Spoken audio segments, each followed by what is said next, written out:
மூன்றாவது முறையாக ஆட்சி அமைத்திருக்கும் பிரதமர் நரேந்திர மோடி டெல்லியில் இருக்கும் செங்கோட்டையில் 11வது முறையாக தேசிய கொடியை ஏற்றி வைத்து உரை நிகழ்த்தியிருக்கிறார். 98 நிமிடங்கள் பேசிய மோடியின் உரையில் முக்கியமான பல அரசியல் பேச்சுக்கள் இடம்பெற்றிருந்தது. கடந்த முறையைப் போல மக்களவையில் பெரும்பான்மை இல்லாமல் 32 எம்பிக்கள் குறைவாக இருந்த போதும் மோடி இப்படி ஒரு உரையை நிகழ்த்தியிருப்பது அரசியல் வட்டாரத்தின் கவனத்தை ஈர்த்திருக்கிறது. அப்படி பிரதமர் மோடியின் பேச்சில் இடம்பெற்ற அரசியல் பேச்சுக்கள் என்னென்ன என்பதை பார்க்கலாம். இந்தியாவில் பொது சிவில் சட்டத்தை அமல்படுத்த வேண்டும் என்பது பாஜகவின் நீண்ட கால கனவு. அதனை கடந்த 2 ஆட்சிகளில் நிறைவேற்றாத பிரதமர் மோடி இந்த 3வது ஆட்சி காலத்தில் நிறைவேற்ற முனைப்பு காட்டி வருகிறார். தற்போது அமலில் இருக்கும் சிவில் சட்டங்கள் ஏற்றத்தாழ்வாக இருப்பதாக தனது சுதந்திர தின உரையில் அவர் குறிப்பிட்டிருக்கிறார். இந்தியாவில் குற்றவியல் சட்டங்கள் அனைவருக்கும் பொதுவானதாக இருந்தாலும் சிவில் சட்டங்களில் பல்வேறு மதங்களை பின்பற்றும் மக்களின் நம்பிக்கைகளை பாதிக்காத வண்ணம் பர்சனல் சட்டங்கள் இருக்கின்றன. ஆனால் இதனை பாஜக அரசு மாற்ற நினைப்பது கடந்த காலங்களிலும் நாடு முழுவதும் போராட்டங்களை தூண்டியது. சிறுபான்மையினரின் மத நம்பிக்கையின் மீது பாஜக அரசு கை வைப்பதாக முஸ்லிம்கள் மட்டுமல்லாது கிறிஸ்தவர்கள், சீக்கியர்களும் பொது சிவில் சட்டத்துக்கு எதிர்ப்பு தெரிவித்து வருகின்றனர். அடுத்ததாக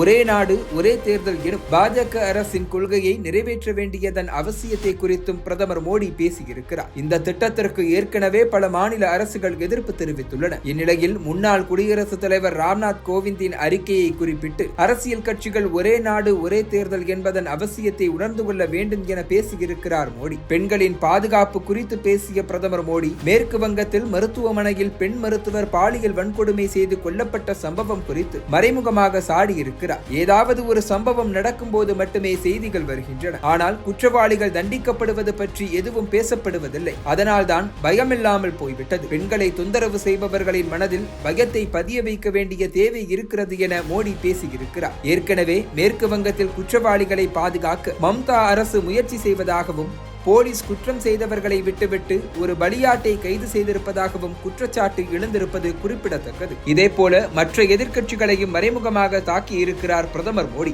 ஊழலால் நாடே சோர்வடைந்து இருப்பதாகவும் ஊழலுக்கு எதிராக போர் செய்ததால் அதற்கான விலையை தான் கொடுக்க வேண்டி இருந்ததாகவும் பிரதமர் மோடி பேசியிருக்கிறார். டெல்லி முதலமைச்சர் அரவிந்த் கெஜ்ரிவால், ஜார்க்கண்ட் முதலமைச்சர் ஹேமந்த் சோரன் தொடங்கி டெல்லி துணை முதலமைச்சர் மணிஷ் சிசோடியா, தெலங்கானா முன்னாள் முதலமைச்சர் சந்திரசேகர ராவின் மகள் கவிதா, தமிழ்நாட்டின் முன்னாள் அமைச்சர் செந்தில் பாலாஜி வரை எதிர்க்கட்சி தலைவர்களை விசாரணை அமைப்புகள் குறிவைப்பதாக மோடி அரசின் மீது குற்றச்சாட்டுகள் வைக்கப்பட்டு வருகின்றன. இதனைத்தான் பிரதமர் மோடி தனது பேச்சில் மறைமுகமாக குறிப்பிட்டிருப்பதாக அரசியல் விமர்சகர்கள் கூறுகின்றனர். ஆனாலும் பிரதமர் மோடி ஊழலுக்கு எதிரான தனது சண்டை தொடரும் என உறுதியாக கூறியிருக்கிறார். மேலும் அரசியலில் எந்த பின்புலமும் இல்லாத குடும்பங்களைச் சேர்ந்த 1 லட்சம் இளைஞர்களை அரசியலுக்கு கொண்டு வர வேண்டும் என பிரதமர் மோடி பேசியிருக்கிறார். இந்த இளைஞர்கள் பஞ்சாயத்து தொடங்கி பார்லிமெண்ட் வரை இருக்க வேண்டும் என்றும் பிரதமர் மோடி கூறியிருக்கிறார். அவரது இந்த பேச்சு வாரிசு அரசியலுக்கு எதிரானது என்கின்றனர் அரசியல் விமர்சகர்கள். இப்படி தனது 11வது சுதந்திர தின உரையை நாட்டின் வளர்ச்சி திட்டங்களை பட்டியலிட பயன்படுத்தியதோடு எதிர்க்கட்சிகளை மறைமுகமாக அட்டாக் செய்யவும் சர்ச்சைக்குரிய விவகாரங்களில் தனது அரசின் நிலைப்பாடுகளை தெரிவிக்கவும் பிரதமர் மோடி பயன்படுத்தியிருக்கிறார்.